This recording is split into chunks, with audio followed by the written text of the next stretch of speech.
Assalamualaikum warahmatullahi wabarakatuh. Innal hamdalillah nahmaduhu wa nasta'inuhu wa nastahdihi wa nastaghfiruh wa natubu ilaihi wa natawakkalu alaihi wa na'udzu billahi min shururi anfusina wa sayyiati a'malina. Man yahdihillahu fala mudilla lahu wa man yudlil fala hadiya lahu. Allahumma salli wa sallim wa barik ala Muhammad wa ala ali Muhammad kama sallaita wa sallamta wa barakta ala Ibrahim wa ala ali Ibrahim fil alamin innaka Hamidum Majid. Amma ba'd.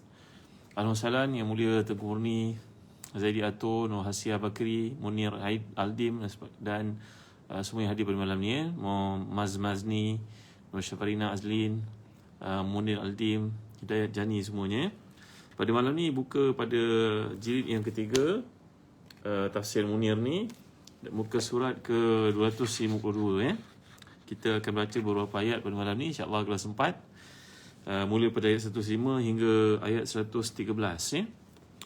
A'udzubillahi minasyaitonir rajim.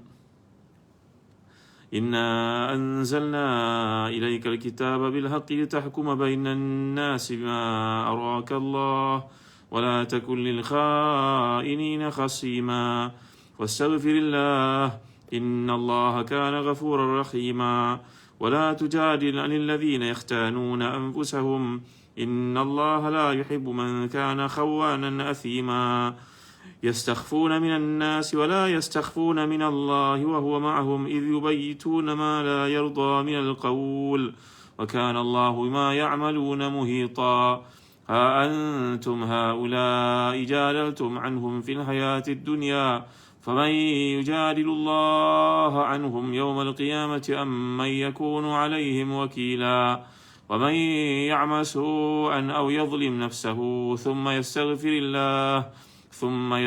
الله يجد الله غفورا رحيما ومن يكسب إثما فإنما يكسبه على نفسه وكان الله عليما حكيما ومن يكسب خطيئة أو إثما ثم يرم به بريئا فقد احتمل بهتانا وإثما مبينا ولولا فضل الله عليك ورحمته لهمت طائفة منهم أن يضلوك وما يضلون إلا أنفسهم وما يضرونك من شيء وأنزل الله عليك الكتاب والحكمة وعلمك ما لم تكن تعلم وكان فضل الله عليك عظيما.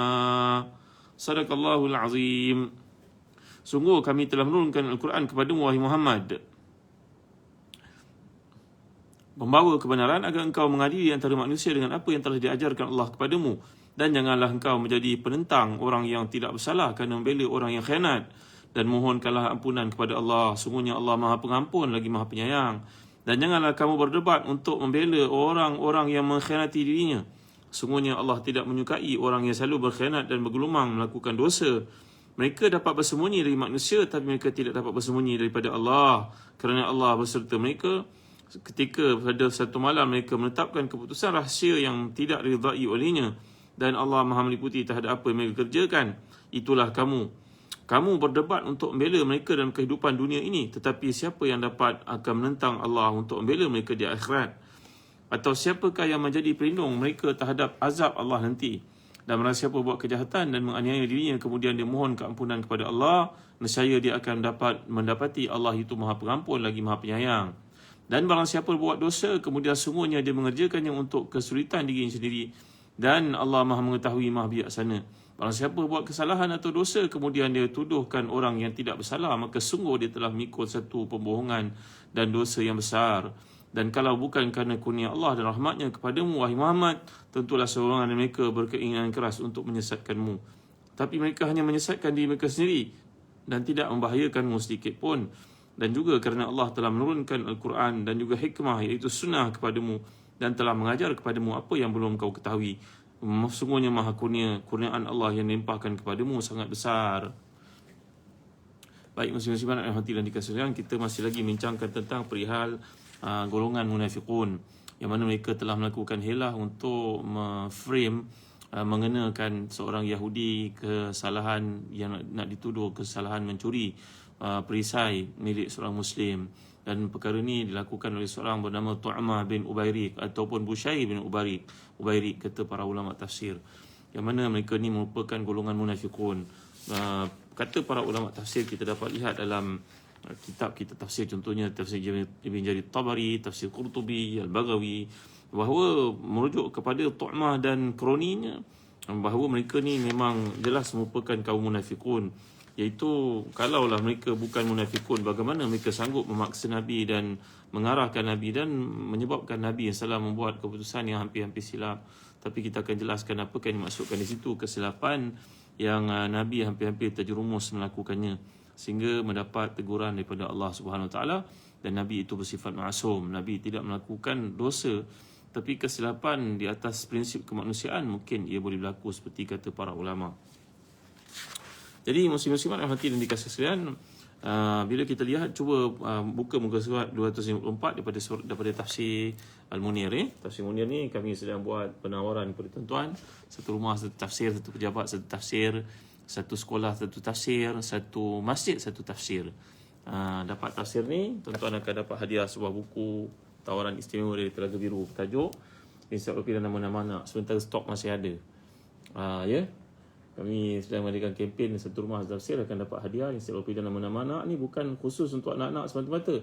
Malahan dalamnya ada nama tokoh-tokoh, ada gambar-gambar mereka, ada peta, ada ejaan yang betul dari bahasa Arab dan juga barisnya, tengok kan, nama yang boleh sebut, nama yang tak boleh, nama para malaikat, nama jin pun ada kat sini.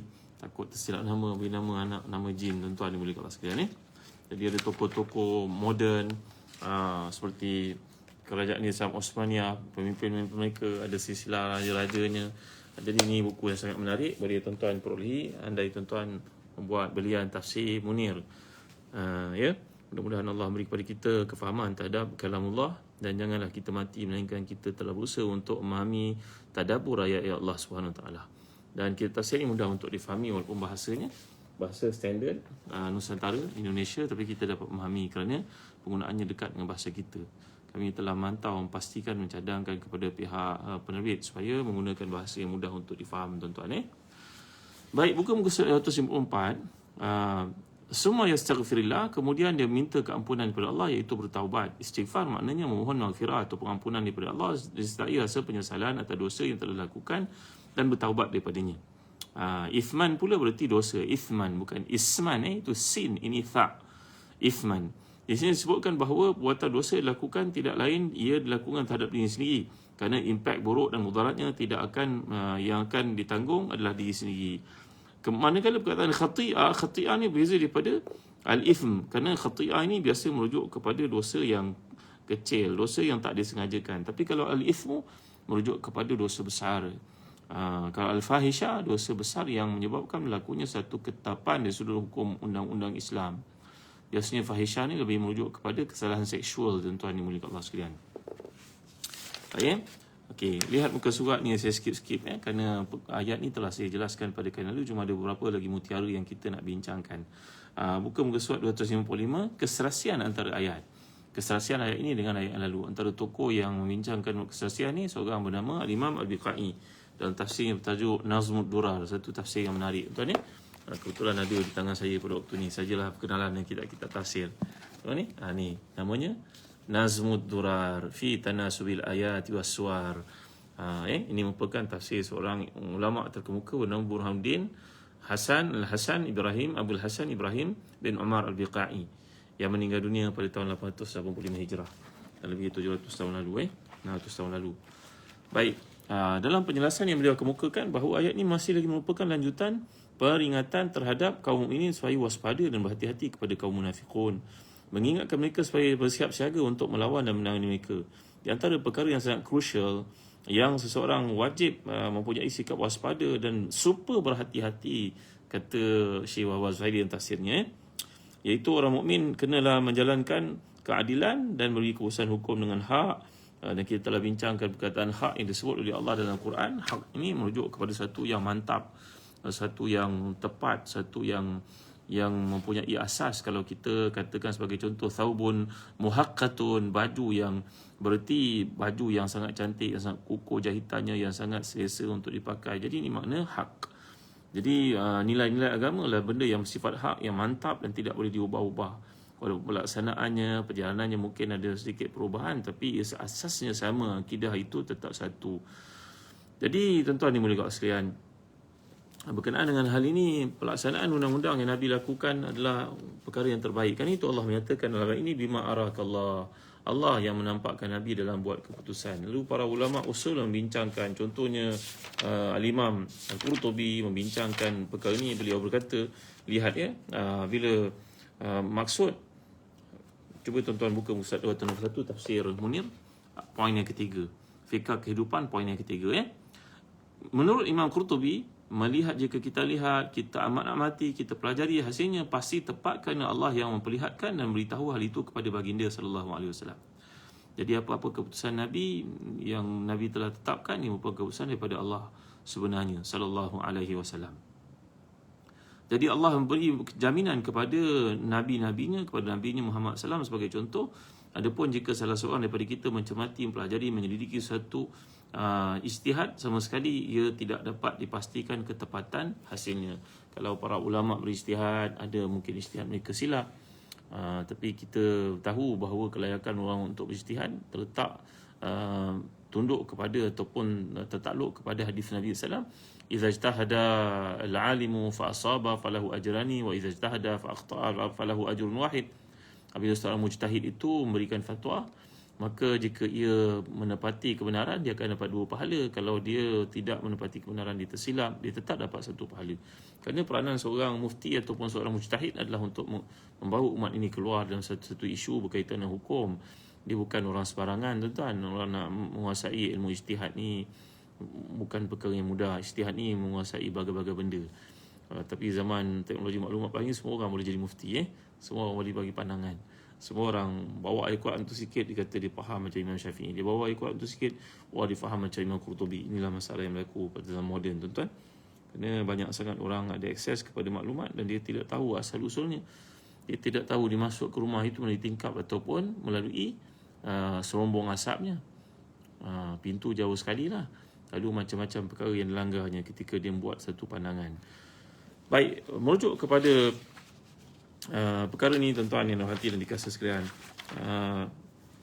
muka surat 259 kita di sini terbukti bahawa Tu'mah pada muka surat ke-257, surat 257 Jadi perintah beristighfar, minta pengampunan dalam kes ini, dalam kes yang sama sekali tidak mencederai makna mencacatkan kemaksuman Nabi SAW.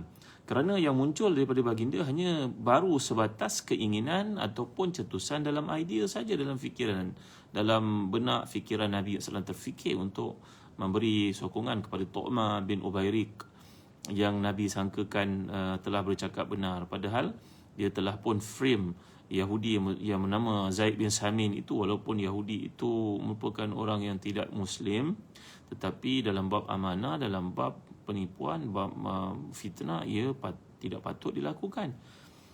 Jadi si Tu'mah bin Ubairik ini dengan adik-beradiknya lain, dengan sepupu-sepupunya yang telah kita pelajari nama-nama mereka, itu antaranya Bashir, begitu juga seorang bernama Usair bin Urwah yang merupakan sepupunya.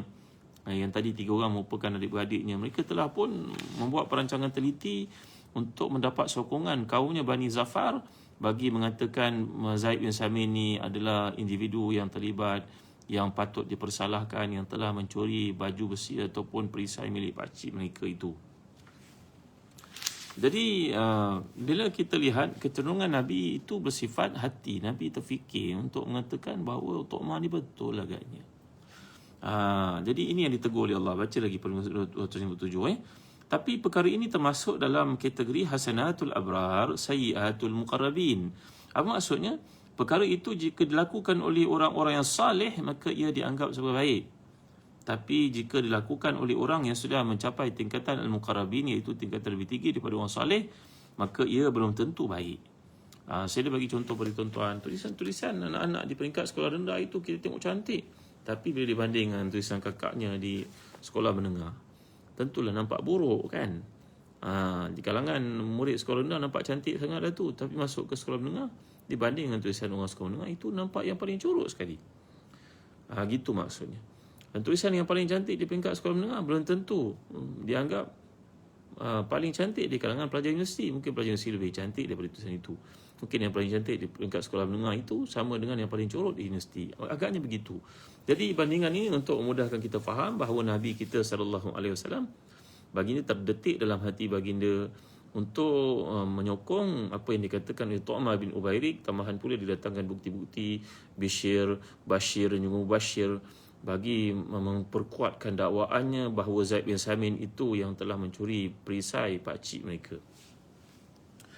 Jadi tuan-tuan yang mulia sekalian, perintah kepada baginda untuk istighfar di sini tidak lain untuk menambah pahala, sekaligus membimbing dan memberikan suluhan kepada baginda dan umat baginda tentang kewajipan bersifat berhati-hati, cermat dan accurate, mana teliti dalam menjalankan peradilan dan memutus satu perkara. Jadi suruhan Allah kepada Nabi-Nya sallallahu alaihi wasallam di situ bukan disebabkan dosa yang berlaku, tapi ia adalah satu suruhan untuk membimbing baginda supaya berhati-hati, dan dia termasuk dalam satu amal soleh yang akan meninggikan kedudukan baginda sallallahu alaihi wasallam. Jadi dalam kes ini Rasulullah SAW sebelum turunnya ayat itu belum sampai membuat keputusan sebenarnya. Baginda tidak menerapkan selain apa yang baginda yakini benar, tapi di sini baginda berbaik sangka terhadap pembelaan yang dilakukan oleh kaum Tu'mah terhadapnya. Lalu Allah pun menjelaskan kepada baginda hakikat perkara yang sebenarnya tidak sesuai dengan sangkaan baginda, tidak tepat sangkaan baginda SAW itu. Itu berupa perception. Seorang Muslim biasanya rata-rata jujur, orang Yahudi biasanya tentulah salah. Ni kita punya dipanggil sebagai babi taglib, generalize. Kita generalize kan, orang Islam semuanya baik, orang kafir semuanya jahat. Belum tentu tuan-tuan. Mesti ada satu dhabit, ada satu garis panduan. Sebelum terlupa tuan-tuan, mari sama kita lihat kelebihan korma McJowl. Tengok korma McJowl ni tuan-tuan. Besar kan. Allahu Akbar, super jumbo nampak menyelerakan, subhanallah, masya-Allah, tabaraka wa taala. Menggoda sangat, menggoda iman. Ya, bagi tuan-tuan yang nak puasa pada bulan-bulan yang dekat bulan pilihan ni, tak lama lagi masuk Rajab, Sya'ban, Ramadan. Marilah kita guna kurma McJowl yang disebut oleh Allah dalam surah Al-Maryam sebagai contoh yang 25, wa huzi ilaiki bi nakhlati tusaqit alaiki rutaban janiyah. Wahai Maryam, gegarkan pokok kurma, nanti jatuh ke atasmu buah kurma itu untuk engkau nikmati, menghilangkan kesakitan, memberi pada kamu kekuatan selepas kamu melahirkan. Aghlabuz zan, inilah kurma McJowl, kerana kurma McJowl yang terdapat di Palestin dan kelahiran Isa bin Maryam di Palestin, tuan-tuan. Dan dalam hadis mengatakan Nabi kita SAW makan sebiji kurma, share dengan isinya Aisyah radhiyallahu anha untuk puasa satu hari dan berbuka dengannya. Inilah besarnya tuan-tuan, besarnya kurma McJowl. Allah dalamnya sangat menarik tuan-tuan, menggoda. Kabarnya anak-anak kecil pun boleh makan insya-Allah. Jadi tuan-tuan dapatkan kurma McJowl dari Zazan Travel. Dan kami juga ada kurma Ajwa daripada Madinah yang juga baru sampai daripada Madinah untuk kegunaan kita, dalam harganya sama saja tuan-tuan. Dan gitu juga bagi tuan-tuan yang belum menggunakan birkah Habat Sauda, kami menghasilkan birkah Habat Sauda ni yang disebut dalam hadis Nabi SAW merupakan rawatan kepada semua penyakit melainkan kematian. Ada proses dalam bentuk macam ni, bijirin senang, kapsul senang untuk gunakan. Bismillahirrahmanirrahim.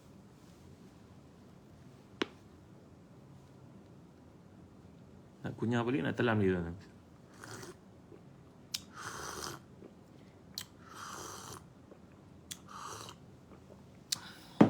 Ada tak ejen kawasan Seremban? Ya, di Seremban ada kedai buku MacBook Haji Ibrahim Shah.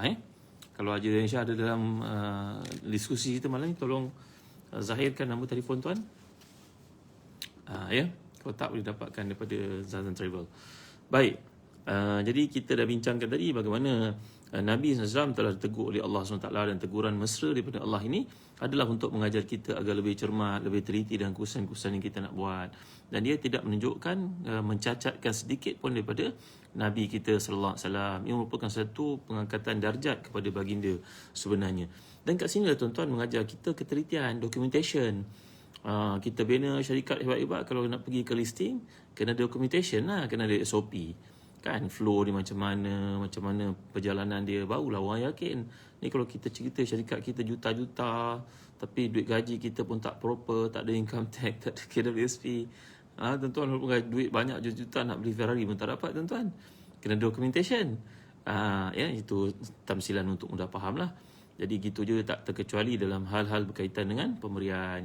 Itu sebab dalam negara kita ada pusat zakat sebagai contohnya, ada Baitul Mal, kena documentation tuan-tuan. Nombor satu, untuk mengajar umat ini bahawa ia merupakan amanah.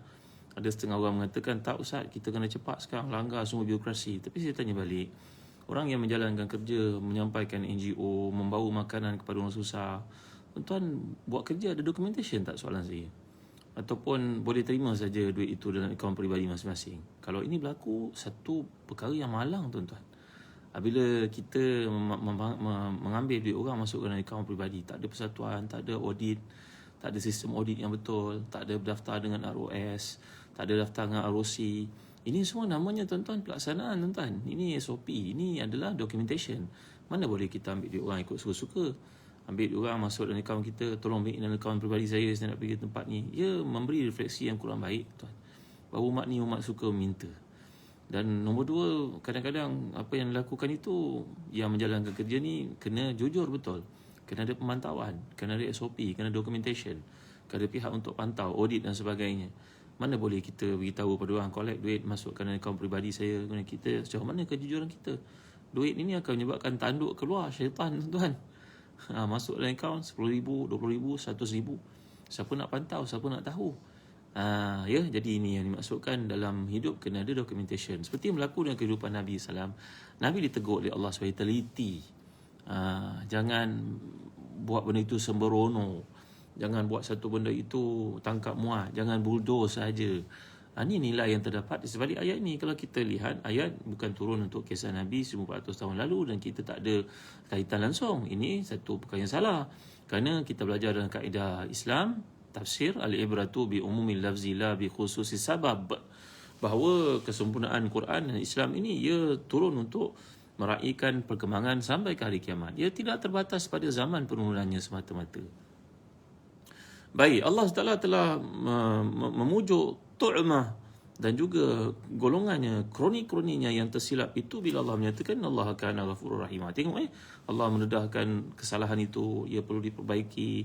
Tapi di hujung Allah tetap buka pintu keampunan untuknya. Andai kata orang macam Tu'mah ini tidak mau hadir depan Nabi untuk mengisytiharkan taubatnya, tak mengapa. Dia pergi ke mana? Bumi Allah yang luas ini dia boleh pergi, dia boleh bertaubat. Kerana Allah itu menutup aib dan juga sifat penderhakaan yang pernah dilakukan oleh hamba. Seperti yang pernah saya cerita kepada tuan-tuan, seperti yang dibawa oleh Al-Imam Ibn Qudamah Al-Maqdisi dalam kitab beliau, Kitab Tawabin, kisah tentang golongan yang melakukan kesalahan lalu menyebabkan Allah menghukum mereka tidak turun hujan dalam tempoh yang panjang pada zaman Bani Israel di bawah pimpinan Nabi Musa dan Nabi Harun alaihi wassalam. Maka datanglah malaikat kepada dua orang Nabi ini berkata, Allah tidak turunkan hujan untuk kamu lantaran dosa dibuat oleh seseorang di kalangan kamu, segolongan di kalangan kamu. Mereka melakukan dosa 40 tahun tidak bertaubat, maka Allah hukum dengan hujan tidak diturunkan. Untuk membolehkan hujan turun, mereka hendaklah bertaubat. Maka Nabi Musa dan Nabi Harun tampillah ke khalayak Bani Israel, berkata kepada mereka, hai dia yang bersalah, tampillah ke depan, pergilah ke tempat lain. Tidak layak kamu duduk dengan kami, kerana kamulah menjadi penghalang turunnya rahmat Allah berupa hujan untuk kami. Haiwan ternak semua mati, anak-anak kecil mati, kekurangan air. Keluarlah kamu daripada tempat ini. Maka tuan-tuan, tiba-tiba menanti keluarnya orang dimasukkan itu, mereka menanti, tiba-tiba hujan pun turun dengan derasnya. Terkejut mereka, Nabi-Nabi Allah ini. Lalu mereka bertanya kembali pada Jibril, wahai Jibril, tadi kamu memberitahu kepada kami bahawa orang itu kena keluar dulu, kena pergi tempat lain dulu, barulah hujan turun, kerana dengan adanya dia menjadi penghalang turunnya hujan. Maka kata Jibril AS, Allah SWT berpesan kepada kamu, dua orang Nabi Allah, bahawa si fulan itu telah bertaubat. Dan tidak perlulah kamu tahu siapakah gerangannya. Sebagaimana Allah telah menutup aibnya selama 40 tahun dia melakukan kesilapan, Allah tidak akan membuka keaibannya pada saat ini. Allah itu bersifat dengan sifat menutup keaiban, kekurangan hamba-hambanya. Allah bukanlah mengadu domba. Jadi yang Allah kehendaki daripada orang tersebut supaya dia bertaubat kepada Allah, itu sahaja. Dalam perkembangan itu tuan-tuan, sebenarnya orang yang tersilap melakukan kesalahan 40 tahun itu, dia mendengar pengumuman disampaikan dan dia merasakan dirinya lah yang bersalah. Dia tekuk mukanya tuan-tuan depan orang ramai itu, orang pun tak perasan, semuanya sedang menangis, mengadu, munajat kepada Allah. Dia menekuk mukanya dan kemudian dia bertaubat dengan sebenar-benarnya. Dia berkata dalam dirinya, wahai fulan, kau ni merupakan orang paling celaka ini. Kalaulah engkau keluar jumpa menyerahkan dirimu pada Nabi, mengatakan kau dosa, nanti dan siapalah anak-anakmu akan berkahwin? Semua orang kata bapaknya penyenayah. Malulah engkau fulan, taubatlah kau fulan. Allah tutup aib engkau 40 tahun fulan, dia tak buka. Kau taubatlah betul sekarang fulan. Dia bertaubat tuan-tuan. Nangis dia sesungguh. Tanda taubat diterima salah satunya menangis tuan-tuan. Nangis sesungguh. Maka Allah Ta'ala menurunkan hujan kembali. Jadi kisah Tu'mah bin Ubairik dan yang sebangsa dengannya, kaum munafikun ni tuan-tuan, adalah Allah mengingatkan mereka untuk kembali kepada Allah tanpa perlu membuat sebarang pengumuman kepada Nabi-Nabi ataupun siapa sahaja. Tapi yang berlaku disebut oleh para ulama tafsir, Tu'mah ni tidak bertaubat, dia melarikan diri selepas kesnya itu bocor, dia dengan kuncu-kuncunya, dan Tu'mah ini sehingga mati dalam perjalanan dia untuk mendapatkan perlindungan politik di Mekah di sisi kawan-kawannya puak musyrikun, puak kafirun. Innalillahi wa inna ilaihi raji'un. Ya azan billah. Moga Allah Taala selamatkan kita daripada fitnah dunia, ya tuan-tuan. Jadi kembali kepada ayat ini, kalau kita perhatikan uslub yang Allah gunakan, iaitu la wa taqulil kha'inina khasima, jangan kamu jadi kepada orang-orang yang khianat itu pembela. Cuba kita lihat pada muka surat 258, kenapa Allah menggunakan di sini khawanan. Kalau kita belajar bahasa Arab, ini namanya sirah mubalaghah atas wazn fa'al, yang merujuk kepada perbuatan itu berulang-ulang kali dilakukan. Itu sebab kata para ulama tafsir, bila seseorang melakukan dosa, kali pertama Allah tutup, kali kedua Allah tutup, ketiga Allah tutup, tapi masuk keempat nanti dia akan terdedah. Sebab itu pada zaman Umar Khattab radhiyallahu anhu, bila seorang pemuda ditangkap mencuri dan dia nak dikerat tangannya, maka ibunya datang berjumpa dengan Sayyidina Umar Khattab. Ini disebut oleh para ulama tafsir ramai. Ibunya datang berkata kepada Sayyidina Umar, bertawassul, minta syafaat, wahai Amirul Mukminin, lepaskanlah anak aku ini, sian kat dia, orang muda, belum bekerja, tengah bekerja, nanti siapa nak terima dia jadi pekerja kalau tangan dia dah kudung. Inilah kali pertama dia mencuri, wahai Amirul Mukminin. Sayyidina Umar pun tanya budak muda itu, betul ke ini kali pertama kau mencuri atau dah banyak kali? Ternyata dia dah mencuri banyak kali tuan-tuan. Jadi kita kalau lihat perhatikan dalam surah An-Nur juga Allah menceritakan tentang buatan zina, zaniyatul la yankihu illa zanin aw musyrik, azaniyatu wazani fajlidu kullu wahidin minhum mi'ata jaldah. Bahawa sifat pezina ini dia akan mendarah daging dalam diri orang itu kerana dia dah buat banyak kali. Kalau saya sebut pada tuan-tuan, bahasa Arab ni dia canggih tuan ya. Dia fi'il ada isim fa'il. Kalau saya sebut pada tuan-tuan, pada malam itu pertemuan dimeriahkan lagi dengan tampilnya penasyid terkenal mengumandangkan lagu salawat ke atas Nabi. Penasyid terkenal, makna kerja dia profesional, memang penasyid. Tapi kalau sebut ayat kedua, pada malam itu program nasyid tetap diteruskan walaupun penasyid tidak hadir. Cuma Ustaz Fulan bin Fulan yang menyanyikan lagu nasyid pada malam itu, menasyidkan lagu nasyid pada malam itu. Beza tak tuan-tuan? Penasyid berarti sifat nasyid itu memang sifat peribadi dia. Munsyid, mana kerjanya memang nasyid. Tapi kalau orang yansyud, orang itu bernasyid pada malam itu, orang itu menyanyi pada malam itu. Penyanyi dengan orang menyanyi lain tuan-tuan. Penyanyi berarti dah sebati sifat nyanyian itu dengan dirinya. Memang itu pronasi dia. Tapi kalau seorang itu menyanyi, maknanya dia pada malam itu dia dijemput secara ad hoc untuk menyanyi bidang terjun barangkali. Dia tidak ada latihan, dia tidak ada dia bukan profesional. Jadi maksudnya gitu. Jadi bila merujuk kepada sifat nifak ataupun sifat maksiat dilakukan ini, andai dilakukan berkali-kali, maka dia akan jadi khawanan. Dia jadi isim tuan-tuan. Dia menunjuk kepada sirah mubalaghah. Maknanya dia tak boleh buanglah sifat itu. Memang sifat itu kekal dalam dirinya. Ini keindahan bahasa Arab kalau kita perhatikan. Kemudian mengapa Allah Taala menyatakan di sini, kata Imam Al-Asfahani dalam kitab tafsir beliau. Tafsir ini pendek tapi tafsir menarik tuan-tuan ya. Namanya Al-Mufradat. Ini antara tafsir yang paling baik untuk memahami asal usul perkataan. Kata Imam Al-Asfahani rahimahullah, al-khiyanah ni maksudnya nifaq. Al-khiyanah wa nifaq wahid. Khianat dan juga nifaq itu satu benda yang sama. Macam kita katalah beras dengan nasi. Sama tak? Sama. Ya. Illa anna al-khiyanah tuqalu i'tibaran bil ahdi wal amana wa nifaq yuqalu i'tibaran bid din. Thumma yatadakhalani. Dikatakan bahawa khianat itu diambil kira dalam perkara merujuk kepada perjanjian. Tetapi nifaq merujuk kepada agama. Dan kedua-duanya akan apa dipanggil synchronize satu sama lain, dia berkaitan satu sama lain. Jadi fal khiyana mukhalafatul haqqi min aqdil ahdi fi sirri wa naqidu li khiyana al amana yuqalu khuntu fulanan wa khuntu amanata fulanin. Jadi perkataan khianat yang disebut oleh Allah ni merujuk kepada sifat munafik sebenarnya. Jadi khianat dengan nifaq ni benda yang sama, kata Imam Al-Asfahani. Cuma penggunaannya dalam konteks yang berbeza, tapi kedua-duanya mempunyai kaitan yang sangat rapat. Jadi mengapa Allah menyatakan di sini yaqtaluna anfusahum? Bahawa seolah merujuk orang seperti Tu'amah ni dirujuk kepada jamak. Kenapa? Kerana kata para ulama tafsir, kata Imam Az-Zamakhsyari dalam Kasyaf, bahawa ini dipetik daripada tafsir Kasyaf, dan saya telah rujuk dalam tafsir Kasyaf, benda yang nyatakan ini betul, bahawasanya Tu'amah ini dia melakukan kejahatan itu secara organize, secara group. Dia dengan Bishir, dengan Bashir, dengan Mubashir, dan dengan kaumnya sekali menyokong dia. Bila dia membuat penipuan itu, dia manipulate fakta sehingga menyebabkan penyokong-penyokongnya ramai untuk bertemu dengan Nabi dan mendakwa dia tidak kena-mengena dengan kecerian perisai itu. Perisai ni benda yang mahal untuk pengetahuan tuan-tuan. Nilainya pada hari ini mungkin berpuluh ribu. Saya pernah cerita kepada tuan-tuan, orang pemimpin-pemimpin kabilah di Yaman itu berbangga dengan pisau yang ada dipakai di tali pinggang yang harganya kadang-kadang tak masuk akal tuan-tuan. Harganya sampai beratus ribu kadang-kadang. Dia ambil daripada tanduk padat sumbu. Saya pernah cerita kepada tuan-tuan kan. Jadi inilah benda-benda yang bersifat senjata yang harganya sangat mahal. Yang kedua mengatakan bahawa yang pertama tadi, bila Allah merujuk pada jamak, mana ia berlaku berkumpulan ini pada semua penyokong-penyokong Tu'mah, termasuk sekali dalam kemukaan Allah, dalam golongan yang khianat itu. Yang kedua, penggunaan bentuk jamak di sini supaya mencakupi Tu'mah dan setiap orang yang mengikuti style Tu'mah ini sampai ke hari kiamat. Jadi ayat ini berkaitan dengan kita pada ini.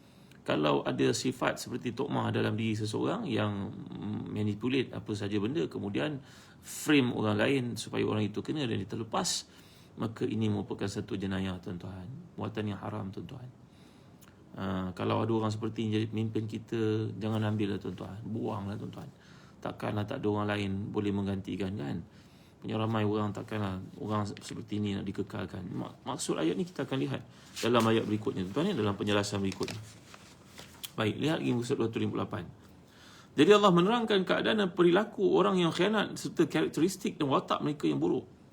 Sungguhnya perilaku, karakteristik dan kebiasaan orang yang khianat itu ialah mereka berusaha untuk menutup dan sembunyi-sembunyi daripada manusia ketika melakukan kejahatan. Ada kalanya kerana malu ataupun takut, namun mereka tidak menutup dan tidak bersembunyi daripada Allah SWT, tidak malu kepada Allah, sedangkan Allah mengetahui perkara yang gaib dan juga yang nyata. Kalau hari ini kita buat silap, orang viralkan, ambil video, viralkan, malu kita tuan-tuan. Takut nak buat salah kerana ada CCTV. Ada setengah negara tu di mana-mana pun ada CCTV. Sampai kalau orang buat silap, dalam masa tak sampai 10 minit dapat ditangkap. Mana saja dia pergi mesti ditangkap. Jadi kita takut nak melakukan kesalahan. Tapi kita sedar tak bahawa malaikat yang mencatatkan segala tindak tanduk kesilapan kita itu lebih cekap daripada mana-mana CCTV yang pernah kita perhatikan, yang kita tahu ada keliling kita. Ini iman tuan-tuan. Ini bicara tentang iman. Hanya orang yang imannya subur saya mengerti diskusi ini. Kalau orang yang kalkulator akhiratnya tidak diaktifkan, dia tak fikir benda ni. Dia fikir dunia, segala-galanya dunia. Penilaian manusia itu yang paling menakutkan dia. Tapi orang beriman menakuti, takut penilaian Allah itu. Ma yalfizu min qawlin illa ladayhi raqibun atid. Tak ada satu benda pun yang dituturkan melainkan ada catatannya oleh para malaikat. Lebih sharp daripada telefon kita, daripada apa benda yang kita miliki pada hari ini. Apa yang ada di sisi Allah itu lebih lengkap, lebih sempurna, lebih teliti, lebih dahsyat tuan-tuan yang boleh Allah sekalian. Ya, kabarnya dalam pentadbiran ada menteri-menteri yang ada pada ini, ada orang-orang yang khianat, pergi pasang alat-alat untuk merekodkan apa saja menteri buat, dia dah siap rekod. Buat pengkhianat ni tuan-tuan, supaya boleh updatekanlah pemimpin-pemimpin mereka, syaitan mereka. Maka tuan-tuan hati dan dikasihkan, ni juga sifat kaum munafikin yang nak melihat satu sistem yang baik, yang dapat menyokong orang Islam, bantu orang Islam, terutamanya pada zaman Covid ini, nak melihat sistem ini runtuh. Kerana sifat orang munafik macam ni lah tuan-tuan, orang yang melihat untuk kepentingan periuk nasinya sahaja. Baik, lihat muka 259. Ilmu Allah meliputi segala amal perbuatan mereka, mencatat dan mendokumentasikan hingga tiada harapan mereka untuk selamat daripada ancaman hukumannya. Az-Zamakhsyari mengatakan cukuplah ayat ini sebagai teguran dan celaan terhadap perilaku manusia mengalami krisis rasa malu dan takut kepada Tuhan mereka. Padahal mereka mengetahui dan menyedari. Dia tahu Allah mengikuti perkembangannya, Allah catatkan, Allah tulis, Allah memantau. Tapi dalam hatinya tetap ingin melakukan keingkaran terhadap Allah. Inilah sifat kaum munafiqun. Dia takut pada manusia yang nampak buatan-buatannya itu, tapi dia terlupa untuk takut. Walaupun dia tahu Allah Maha berkuasa, lebih berkuasa daripada manusia sekalian. Lihat muka surat 259, paragraf terakhir. Di sini terkandung pujukan Tu'mah dan kroninya supaya mereka mahu bertaubat, istighfar, mohon keampunan. Di sini juga terkandung penjelasan tentang sebuah jalan keluar untuk membersihkan dia dosa. Ini telah saya jelaskan tadi. Baik, muka surat 260. Tengok pada paragraf 1, 2, 3. Di antara bentuk kejahatan yang besar adalah seorang melakukan perbuatan dosa secara bersalah tanpa sengaja. Dan dia tahu dosa. Kemudian dia tuduh orang lain pula yang tidak bersalah. Dia sabitkan orang lain pula. Dia kaitkan orang lain pula. Dia cari bukti pula untuk kenakan orang lain. Inilah satu perbuatan membuat-buat dan mereka-reka pembohongan. Oleh kerana itu di sini dia terlibat dengan dua kejahatan sekaligus. Yang pertama maksiat yang dia buat, yang kedua dia kenakan orang tak bersalah. Inilah cerita lagi sekali tentang Tu'mah bin Ubayriq ataupun Bushair bin Ubayriq yang telah pun melakukan jenayah itu, kemudian mensabitkan, mencari bukti untuk kenakan seorang manusia lain yang tidak bersalah, namanya Zaid bin Samin. Walaupun Zaid bin Samin itu seorang Yahudi, tapi perbuatan menganiaya orang hingga boleh menyebabkan roh melayang, tuan-tuan. Mungkin hukuman yang dikenakan, mungkin hukuman ta'zir dikenakan, hukuman apa yang dikenakan. Jadi ini merupakan satu perbuatan dosa yang tidak boleh diampunkan oleh Allah SWT. Baik, kita lihat muka surat 260. Pada paragraf kedua, seandainya bukan kerana kurnia Allah kepadamu berupa kenabian dan penjagaan, iaitu ismah. Ismah ni makna penjagaan. Nabi-nabi Allah semuanya dipelihara oleh Allah. Serta rahmatnya kepadamu dengan menerangkan hakikat fakta dan realiti yang sesungguhnya, tentulah ada golongan daripada mereka yang berkeinginan untuk memalingkan dirimu, membuat keputusan, menyebabkan kamu tersilap dalam buat keputusan, wahai Muhammad. Akan tetapi bagai usaha dan upaya mereka gagal dan sia-sia kerana wahyu datang kepadamu dengan bawa penjelasan tentang kebenaran.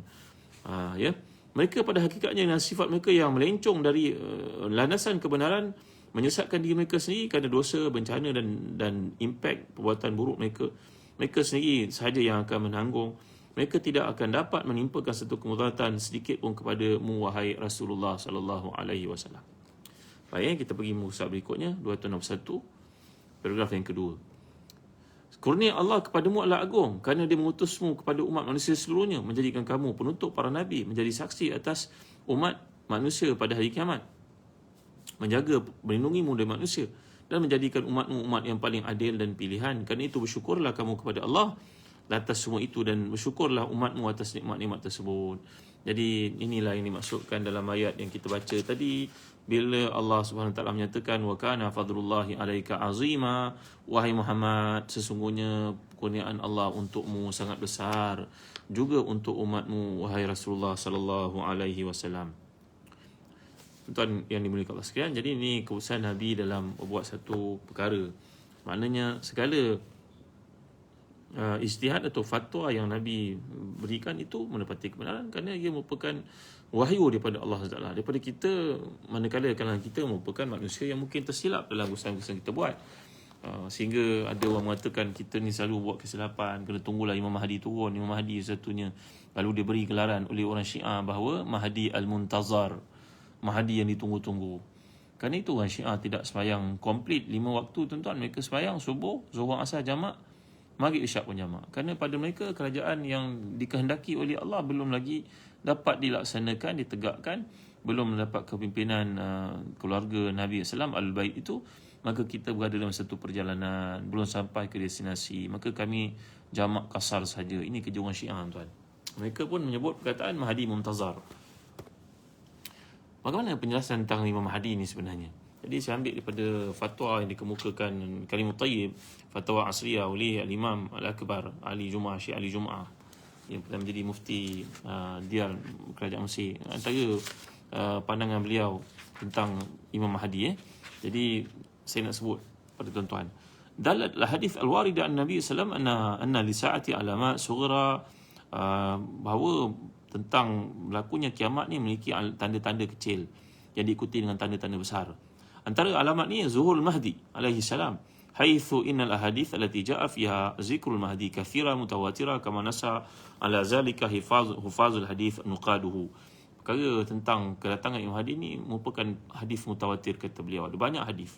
Contohnya disebut oleh Hafiz Abdul Hasan Muhammad bin Hasan bin Husain Al-Aburi dalam kitab yang bertajuk Manaqib Imam Syafi'i, bahawa cerita tentang Imam Mahdi ni merupakan cerita yang mutawatir. Disebut annahu min ahli baitihi wa annahu yama'ul arda adlan wa anna Isa AS yakhruju fa yusa'iduhu ala qitalid dajjal. Bahawa Nabi Isa akan turun selepas Imam Mahdi, dan untuk mereka akan melaksanakan kepimpinan Islam dan juga memenuhi dunia dengan keadilan. Jadi ada banyak hadis yang menunjukkan kepada datangnya Imam Mahdi. Cuma kita sebagai Ahlus Sunnah Jamaah, kita tak guna perkataan Mahdi Muntazar, tuan-tuan. Ini Mahdi Muntazar ni perkataan orang Syiah. Kerana orang Syiah memberhentikan semua amalan kefarduan dan kewajipan selagi belum datangnya Mahdi Muntazar.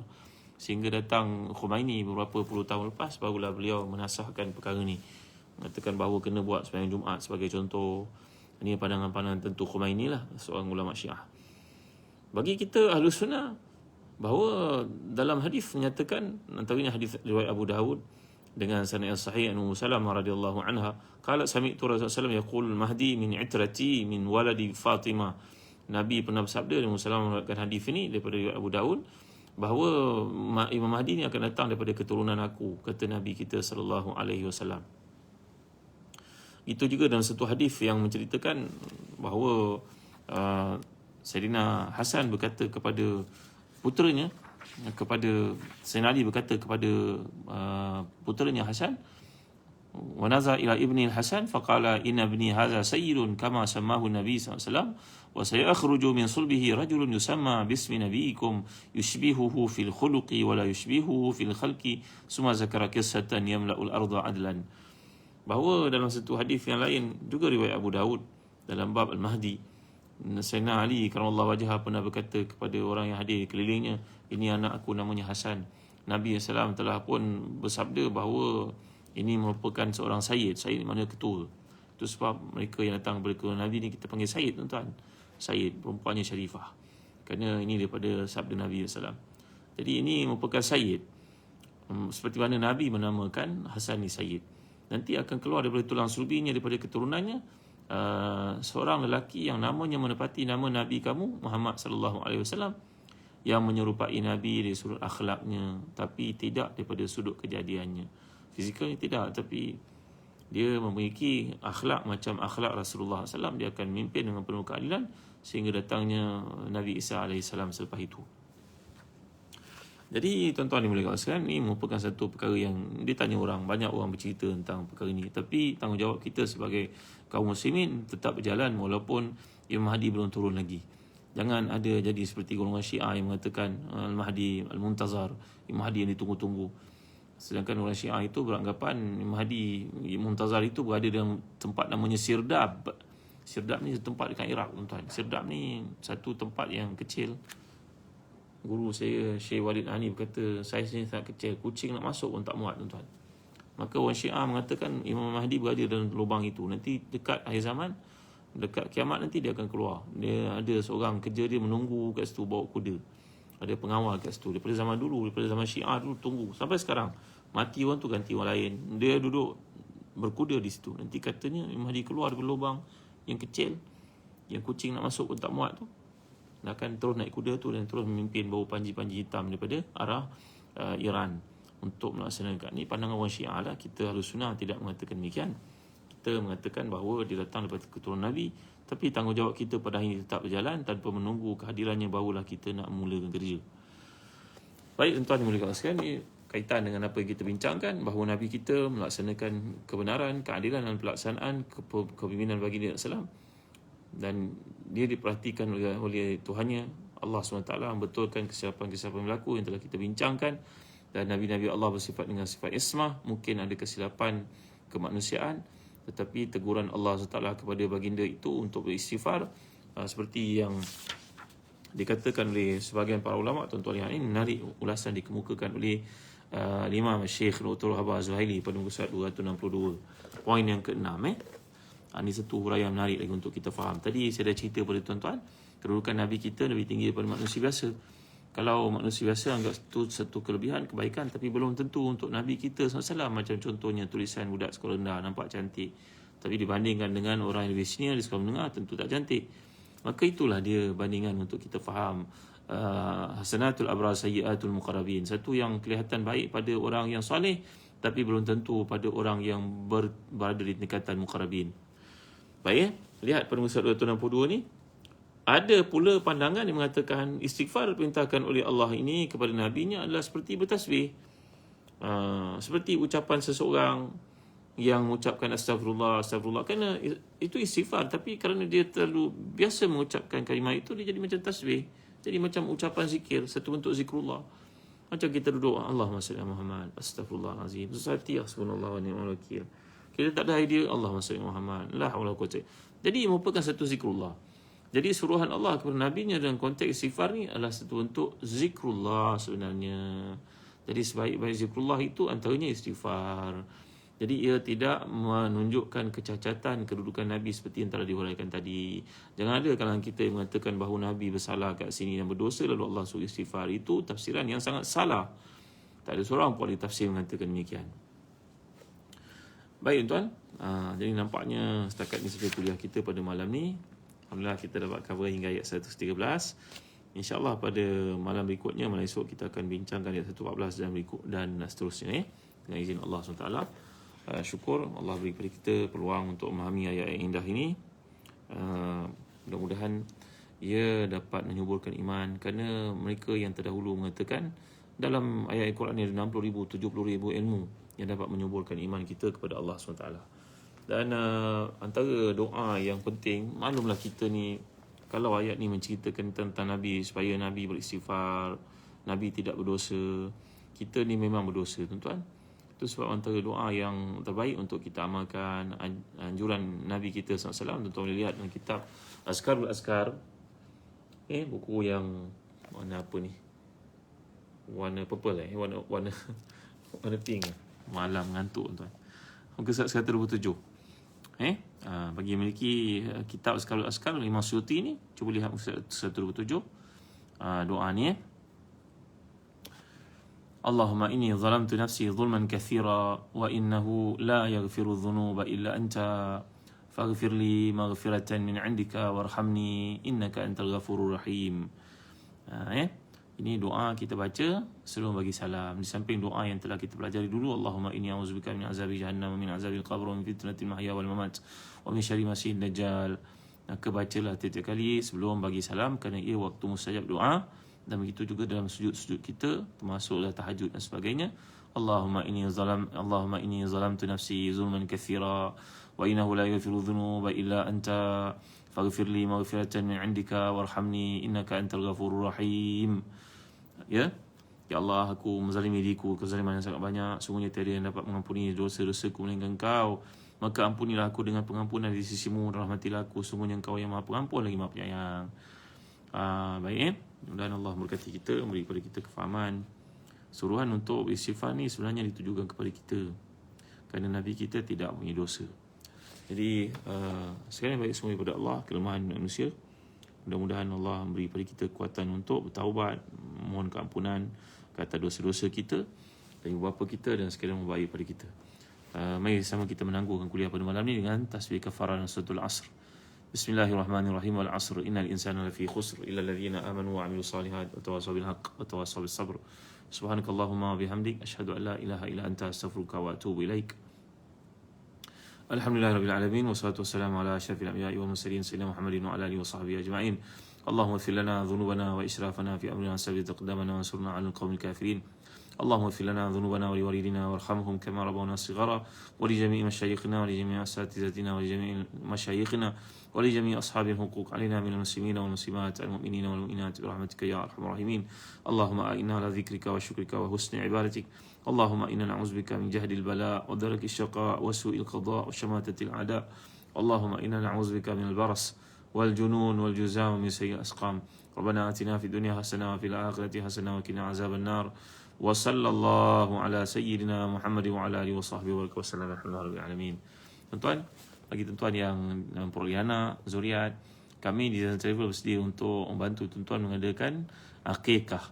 Kerana akikah nak buat kat negara kita dengan keterbatasan waktu dan suasana pada ini, maka kami syorkan tuan-tuan buat di negara-negara umat Islam yang mengalami peperangan, kesusahan seperti Yaman, Syria, dan kalau tuan-tuan nak buat di Mekah pun ada, di Sudan, negara yang mengalami berbagai-bagai ujian politik dan sebagainya. Mudah-mudahan tuan-tuan dapat memakan kepada ramai orang susah di sana. Kami Zazan Travel akan bantu tuan-tuan untuk mengadakan akikah ini.